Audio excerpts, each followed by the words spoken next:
Application form को fill करने से पहले आपको थोड़ी सी जानकारी दे देते हैं। जैसे कि यह ऑफिशियल नोटिफिकेशन का प्रिंट आउट है। Office of the district and session जज बठिंडा पब्लिक नोटिस। इसमें क्या कह रखा है, invite along with attested copies of testimonials, यानी कि आपका जो परफॉर्मा होगा, एप्लीकेशन फॉर्म होगा, उसमें आपने क्या करना है, अटेस्टेड कॉपी आपने सारी लगानी है। और उसके साथ साथ आपने क्या लगाना है, 2 रिसेंट पासपोर्ट साइज फोटोग्राफ्स, यानी कि उस एप्लीकेशन फॉर्म के साथ आपने दो लेटेस्ट पासपोर्ट साइज फ़ोटो भी आपने साथ में लगानी है। और यह है जो आपका जो एप्लीकेशन फॉर्म है वो किसके लिए, वैकेंट पोस्ट ऑफ क्लर्क की पोस्ट के लिए आपकी यह भर्ती है। और इसकी लास्ट डेट की बात इन्होंने यहाँ कर किया टिल 24 और फिर उसके बाद 2024, यानी कि 20 अप्रैल 2024 है जो इसकी लास्ट डेट रहने वाली है। यानी कि आपका एप्लीकेशन फॉर्म है वो शाम के 5 बजे तक हर हाल में इस ऑफिस में पहुंच जाना चाहिए। इसके बाद बात कर लेते हैं थोड़ी सी इधर टोटल पोस्टों की बात करें तो वो टोटल पोस्टें हैं आपकी 16 रहने वाली है। और इसमें हम जर्नल की बात करते हैं कि जर्नल की पोस्टें हैं जो वो 5 पोस्टें हैं और इनको किसी भी स्टेट का कैंडिडेट है वो फिल कर सकता है। और टोटल पोस्टों की बात यहाँ पर की जाए तो वो आपकी 16 पोस्टें यहाँ पर रहने वाली है। इसके बाद बात कर लेते हैं दोस्तों क्वालिफिकेशन की, पे स्केल की और इसके साथ साथ एज की। यहाँ पर हम पहले बात कर लेते हैं पे स्केल। पे स्केल आपका जो है minimum wages rates fixed deputy commissioner of Bathinda, यानी कि डिस्ट्रिक्ट डीसी रेट की आपकी है वैकेंसी आपकी रहने वाली है। यानी कि डिप्टी कमिश्नर ऑफ बठिंडा के द्वारा जो मिनिमम वेजेस रेट फिक्स किए गए हैं वो आपको रेट यहाँ पर मिलने वाला है। क्वालिफिकेशन की बात करें तो यहाँ पर आपके degree of bachelor of art, bachelor of science या फिर इसके समान कोई भी डिग्री आपके पास है तो आप इस एप्लीकेशन को अप्लाई कर सकते हैं। इसके साथ साथ आपके पास क्या होना चाहिए, मैट्रिकुलेशन एग्जामिनेशन में आपकी क्या होनी चाहिए, जो पंजाबी है कि सब्जेक्ट जरूरी होना चाहिए। इसके बाद बात कर लेते हैं एज की। आपकी 18 से 37 वर्ष के बीच में आपकी क्या होनी चाहिए, एज होनी चाहिए। और इसके साथ साथ जो एज रिलैक्सेशन दी जाती है वो गवर्नमेंट के रूल के according honourable high court as well as Punjab government की तरफ से जो छूट दी जाती है एज में, उसके अकॉर्डिंग आपको इसमें एज की छूट मिलने वाली है। और जो आपकी एज की क्राइटेरिया रहेगा एज का वो 1 जनवरी 2024 इन्होंने रखा है। इसके बाद आपको जानकारी दे देते हैं थोड़ी सी कि आपका जो सिलेक्शन है वो किस बेस पे होगा। रिटन एग्जामिनेशन लेगा जो कि ऑब्जेक्टिव टाइप का आपका एग्जामिनेशन रहेगा। 2 घंटे का पेपर आपका रहेगा। इसमें जर्नल नॉलेज और इंग्लिश कॉम्प्रिहेंशन के 50 नंबर की आपकी जर्नल नॉलेज रहेगी और 50 नंबर की आपकी क्या रहेगी, इंग्लिश यहाँ पर रहने वाली है। इसके बाद बात कर लेते हैं कि आपकी और इसमें क्या क्या कंडीशन रहने वाली है। जो आपका एग्जामिनेशन पेपर होगा उसमें आपकी नेगेटिव मार्किंग रखी गई है। नेगेटिव मार्किंग आपकी 1/4 की नेगेटिव मार्किंग इन्होंने रखी है। इसके बाद जब कोई क्वालिफाई कर देगा इस टेस्ट को, क्वालिफाई द रिटन टेस्ट, उसके 10 गुना कैंडिडेट्स को वहां पर बुलाया जाएगा। किसके लिए बुलाया जाएगा, called for computer proficiency test, यानी कि CPT के लिए 10 गुना कैंडिडेट्स को बुलाया जाएगा। और इसके बाद जो आपका CPT होगा, CPT होगा वो आपका क्वालिफाइंग नेचर का ही आपका रखा जाएगा। और उसके 2 पार्ट आपके रहने वाले हैं, 2 पार्ट्स रखेंगे। पहला पार्ट आपका होगा सेपरेट सीट्स टेस्ट का जो कि 10 नंबर का होगा और 10 मिनट का ही उसमें आपको टाइम दिया जाएगा। और इसके बाद आपका जो सेकंड पार्ट रहेगा वो भी क्वालिफाइंग नेचर का ही होगा। वो होगा typing test English at the speed of 30 word per minute. 30 word per minute के हिसाब से आपका कंप्यूटर टेस्ट लिया जाएगा जो कि सेकंड पार्ट में ये रखेंगे। और इसका ये फर्स्ट पार्ट में आपके सेपरेट टेस्ट का टेस्ट होगा। इसके बारे में थोड़ा सा जानकारी और यहाँ पर दे रखी है कि जब भी आप यहाँ पर जाओगे टेस्ट देने के लिए, रिटन टेस्ट देने के लिए, तो आपको original testimonials along with the valid ID proof, यानी कि ओरिजिनल डॉक्यूमेंट भी आपने साथ में लेके जाने होंगे। यह सब जानकारी के बाद अब आपको ले चलते हैं सीधा एप्लीकेशन फॉर्म पर। ये जो आप देख पा रहे हैं ये आपका एप्लीकेशन है, pro forma application for the post of clerk. आपने इसको कैसे फिल करना वो आपको हम यहाँ पर स्टेप बाय स्टेप पूरा फिल करके दिखा देते हैं। सबसे पहले आपने इस साइड में अपना फोटो चिपका देना है। इसके बाद आपने यहाँ पर अपनी कैटेगरी को फिल कर देना कि आप किस कैटेगरी में आपका यहाँ पर अप्लाई करना चाहते हैं। जैसे कि हम ये UR में यानी कि अनरिजर्व्ड कैटेगरी में ये अप्लाई करना चाहते हैं। इसके बाद आपने नाम लिख देना।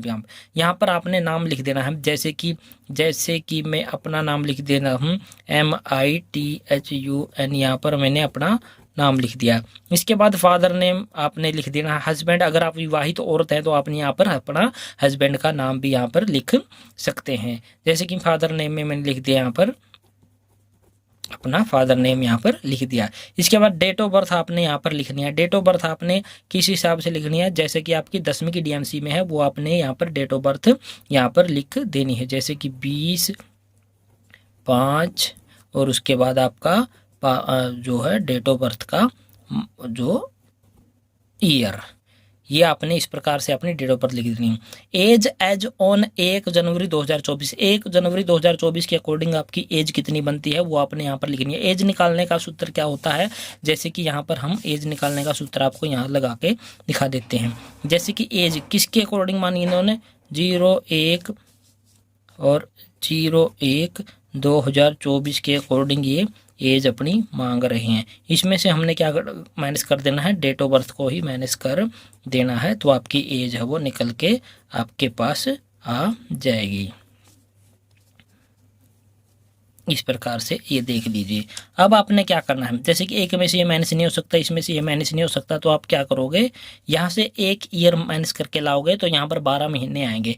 12 महीने में से आप यहाँ एक और यहाँ पर ले जाओगे तो यहाँ पर 30 डेज आएंगे।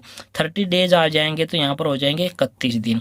31 में से 20 माइनस कर देंगे तो हम यहाँ पर क्या हो जाएगा, 11 दिन हो जाएगा।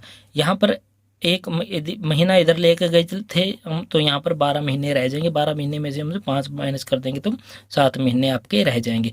एक ईयर यहाँ पर हम लेके चले जा चुके हैं, तो यहाँ पर 2023 रह जाता है। अब 2023 में से 1995 हमने माइनस करना है। अब क्या करेंगे, 13 में से 5 माइनस करेंगे तो 8 रह जाएंगे, और उसके बाद यहाँ पर 11 में से 9 माइनस करेंगे तो यहाँ पर 2 रह जाएंगे, और यहाँ पर क्या रह जाएगा आपका 9, और 9 यहाँ पर 0 बन जाएंगे। यानी कि आपकी एज हो जाएगी 28 ईयर और 7 मंथ और 11 डेज। इस प्रकार से आप इसको फिल कर पाएंगे। लेकिन यहाँ पर क्या अपने को दे रखा है, सिर्फ और सिर्फ एज ऑन लिख रखा है, यानी कि हम यहाँ पर 28 ईयर भी लिख देंगे तो भी हमारा काम चल जाएगा। अगर यहाँ पर कॉलम दे रखे होते ईयर, मंथ और डे का, तो हम ये पूरा लिख देते। अभी हम यहाँ पर क्या लिखेंगे, सिर्फ और सिर्फ यहाँ पर हम 28 ईयर्स लिखने वाले हैं।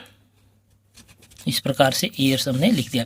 इसके बाद क्वालिफिकेशन आपके पास क्या क्या है, वो अपने मैक्सिमम क्वालिफिकेशन आपकी क्या है वो लिख देनी है। अदरवाइज आप इस प्रकार से भी लिख सकते हो, 10th (,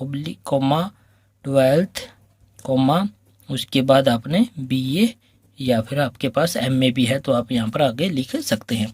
इसके बाद का ऑप्शन आपका परमानेंट एड्रेस का, आपने अपने परमानेंट एड्रेस आपने यहाँ पर लिख देना है। जैसे कि फादर और आपका नेम तो आ गया, यहाँ पर आप अपने विलेज से शुरू कर सकते हैं, जैसे कि VPO जो भी आपका नेम है यहाँ पर आप लिख सकते हैं। जैसे कि हम यहाँ पर लिख देते हैं उचाना। उसके बाद डिस्ट्रिक्ट का नाम लिख सकते हैं आप यहाँ पर, कुछ भी जो भी आपकी है। उसके बाद आप सीधा स्टेट यहाँ पर लिख सकते हैं, और इसके नीचे छोटा सा लिख सकते हैं आप अपना पिन कोड। इसी प्रकार से कॉरस्पॉन्डेंस एड्रेस और आपका जो परमानेंट एड्रेस है, अगर अलग अलग है तो आपने अलग अलग लिख देना है। अगर सेम ही है तो आपने क्या करना है, डू भी यहाँ पर लिख सकते हैं। इस प्रकार से डू का मतलब है कि यही वाला सेम यहाँ पर आपका एड्रेस रहने वाला है। इसके बाद नेशनलिटी में आपने अपनी राष्ट्रीयता यहाँ पर टाइप करनी है, जैसे कि इंडियन, यहाँ पर इंडियन लिख देते हैं। इसके बाद कॉन्टैक्ट नंबर और ईमेल आईडी आपने यहाँ पर लिख देनी है, जैसे कि यहाँ पर लिख देते हैं, ये हमने लिख दिया अपना कॉन्टैक्ट नंबर। ईमेल और आईडी में से एक ही लिखना है तो आप एक ही यहाँ पर लिख सकते हैं। इसके बाद अगर आपके पास एक्सपीरियंस है तो लिख देना, अदरवाइज इसको NA लिख देना है। इसके बाद whether the any court case वगैरह अगर आपके खिलाफ पेंडिंग है तो आपने यस करके उसकी डिटेल यहाँ पर फिल करनी होगी। Attach the with the application, तो उसका जो स्टेटस आपने यस करोगे तो आपने उसकी डिटेल यहाँ पर लिखनी पड़ेगी। अगर नहीं है तो आपने सिर्फ यहाँ पर नो लिख देना है। इसके बाद स्पेशल एप्टीट्यूड अगर आपके पास एनी है तो लिख देना, अदरवाइज इसको एन कर देना है। इसके बाद लिस्ट ऑफ डॉक्यूमेंट्स अटैच्ड, इसके बाद है जो आपके लिस्ट है वो क्या क्या इसके साथ एप्लीकेशन के साथ लगाने वाले हैं वो आपने यहाँ पर लिख देनी है। जैसे कि 10th की डीएमसी लगाएंगे, 12th की डीएमसी लगाएंगे, बीए की डीएमसी लगाएंगे, और इसके बाद आप डोमिसाइल ये कंपलसरी है, डोमिसाइल लगाएंगे। इसके बाद आप जो भी अगर आप कास्ट किसी रिजर्व्ड कास्ट से फिल करना चाहते हो तो आप यहाँ पर कास्ट भी लिख सकते हैं। और इसके बाद आपकी कोई आईडी प्रूफ लगा देते हुए आधार कार्ड, पैन कार्ड जो भी वो यहाँ पर आप लिख सकते हैं। इसके बाद ये अंडरटेकिंग होती है और इसके बाद आपने क्या करना होता है, यहाँ पर साइन करना होता है। इस प्रकार से आप साइन कर देते हो। तो इस प्रकार से आपका है जो ये एप्लीकेशन फॉर्म है वो पूरा का पूरा फिल हो जाता है। अब आपने यहाँ पर क्या करना है, इसके साथ इन्होंने कह रखा था कि 2 आपने फ़ोटो भी लगानी है। जैसे कि यहाँ पर इन्होंने दे रखा था, यहाँ दे रखा था 2 रिसेंट पासपोर्ट साइज फ़ोटोग्राफ्स। इसके साथ ही आपने 2 फोटोग्राफ भी इस प्रकार से यहाँ पर चिपका देनी है या फिर स्टेपल कर देनी है। और इसके बाद आपने इसके साथ सारी डॉक्यूमेंट्स की कॉपी है वो लगा देनी है। ये सारी चीज़ें करने के बाद आपने फिर क्या करना है, इसको एक लिफाफे में बंद करना है और उस लिफाफे पे फिर आपने अपना एड्रेस लिखना है। वो किस प्रकार से लिखना है और कौन सा एड्रेस लिखना है वो हम आपको यहाँ पर बता देते हैं। तो यहाँ पर क्या करना होता है, यहाँ पर application for the post of, यहाँ पर आपने लिखना क्लर्क, जिस भी पोस्ट के लिए अप्लाई कर रही हैं आप, यहाँ पर क्लर्क। इसके बाद यहाँ पर किस कैटेगरी के लिए अप्लाई कर रही हैं यहाँ पर आपने वो लिख देनी है। जर्नल के लिए कर रही हैं, एससी के लिए, बीसी के लिए, जो भी कैटेगरी के लिए अप्लाई कर रहे हैं वो यहाँ पर आपने लिख देनी है। इसके बाद फ्रॉम का मतलब होता है कि कहाँ से भेज रही हैं आप इसको, तो यहाँ पर आपने एप्लीकेंट का नाम लिख देना है। उसके बाद सन ऑफ है, वाइफ है, डॉटर है, जो भी है उस पर टिक लगा देना और यहाँ पर उसका नाम लिख देना है। इसके बाद विलेज, टाउन आपने लिख देना है। जैसे कि आप यहाँ पर जो भी एड्रेस था आपका वो वाला लिख देना है।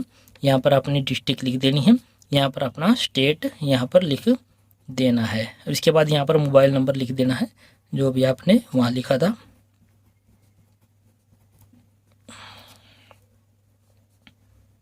इस प्रकार से अब मेन बात आती है कि 2 ये आपने भेजना कहाँ है, ये बहुत ही इंपॉर्टेंट है। तो ये आपने किस एड्रेस पे भेजना है ये भी इन्होंने एप्लीकेशन फॉर्म में है जो वहाँ पर PDF में ये दे रखा है। ये देखिए ये दे रखा है इन्होंने, मैन सेंड एड्रेस बाई 20 अप्रैल 2024 5 बजे तक आपने इस एड्रेस पे भेजना। किस एड्रेस पे भेजना है ये आपको जूम करके बिल्कुल दिखा देते हैं। Office of the district and session जज Bathinda, judicial court complex Bathinda. और यहाँ पर आपने पिन कोड यहाँ पर लिख देना। यही हमने गूगल से सर्च करके इसका पिन कोड निकाला, इसमें पिन कोड इन्होंने नहीं दे रखा था, तो ये आपने ज्यों का त्यों यहाँ पर लिख देना है। इस प्रकार से आपने पूरा है वो आपका जो जहाँ भी इस एड्रेस पे भेजना है वो पूरा आपने यहाँ पर लिख देना है। और इस लिफाफे में आपने सारे उस एप्लीकेशन फॉर्म के साथ सारे डॉक्यूमेंट्स लगा करके 10वीं 12वीं या फिर आपकी ग्रेजुएशन है, आपका आईडी प्रूफ के आधार पर आप आधार कार्ड लगा रहे हैं, पैन कार्ड या फिर वोटर कार्ड, उसके बाद डोमिसाइल सर्टिफिकेट है, वो सारी चीज़ें लगा के और उनको सेल्फ अटेस्टेड करके इस लिफाफे में बंद करके आपने इस एड्रेस पर इसको भेज देना है। और इसको आपने क्या कराना है, रजिस्ट्री करवा देनी है। तो इस प्रकार से आप अपना ये पूरा का पूरा एप्लीकेशन फॉर्म है वो फिल कर पाओगे और इसको भेज पाओगे। तो आशा करते हैं दोस्तों हमारे द्वारा दी गई जानकारी आपको पसंद आई होगी। अगर पसंद आई है तो हमारे इस चैनल को लाइक करें, शेयर करें, सब्सक्राइब करें। जय हिंद, जय भारत दोस्तों।